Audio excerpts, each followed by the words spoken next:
भारत और चीन के रिश्ते पिछले कुछ सालों से ठीक नहीं थे। डोकलाम और गलवान जैसी घटनाओं के बाद दोनों देशों के बीच हमेशा से तनाव देखा गया है, लेकिन अब हालात धीरे धीरे बदलते दिखाई दे रहे हैं। दिल्ली से लेकर बीजिंग तक बातचीत का नया दौर शुरू हो चुका है।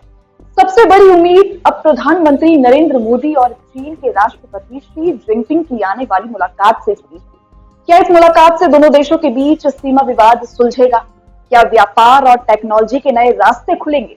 आइए जानते हैं इस रिपोर्ट। सितंबर में तियानजिन में होने वाले एससीओ समिट में मोदी और जिनपिंग आमने सामने होंगे। इस मुलाकात के एजेंडे में कई अहम मुद्दे हैं, जैसे सीमा पर शांति बनाए रखना, बॉर्डर ट्रेड दोबारा शुरू करना, कैलाश मानसरोवर यात्रा का विस्तार करना, सीधी फ्लाइट्स बहाल करना, वीजा आसान करना और नदियों के जल साझाकरण पर समझौते। दिल्ली में हाल ही में हुई बातचीत के दौरान चीन के विदेश मंत्री वांग यी ने पिछले साल कजान में हुए मोदी जिनपिंग की मुलाकात को याद किया और कहा कि उस मुलाकात ने रिश्तों को नई दिशा दी थी।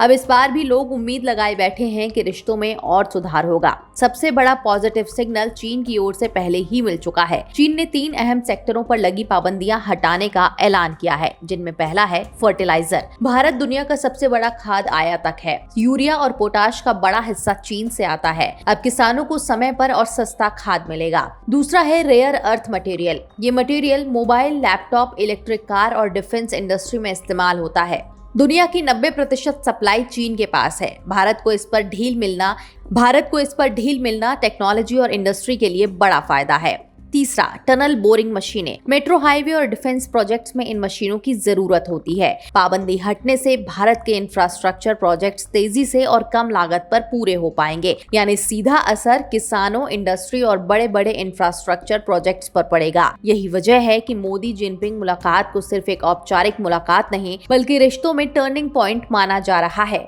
हालांकि तनाव पूरी तरह खत्म नहीं हुआ है, लेकिन अगर तियानजिन की बैठक में ठोस फैसले लिए गए तो ये भारत चीन रिश्तों में एक पहल साबित हो सकती है। भारत और चीन दोनों एशिया की बड़ी ताकतें। उनकी दोस्ती का असर सीधे आम लोगों तक पहुंचेगा। किसानों को खाद सस्ता मिलेगा, इंडस्ट्री को नई ताकत मिलेगी और इंफ्रास्ट्रक्चर तेजी से बनेगा। यही वजह है कि इस मुलाकात पर पूरे देश की निगाहें टिकी हुई है। अब देखना होगा कि इस मुलाकात से दोनों देशों के रिश्ते कितने मजबूत होंगे और इससे भारत को क्या फायदा होने वाला है।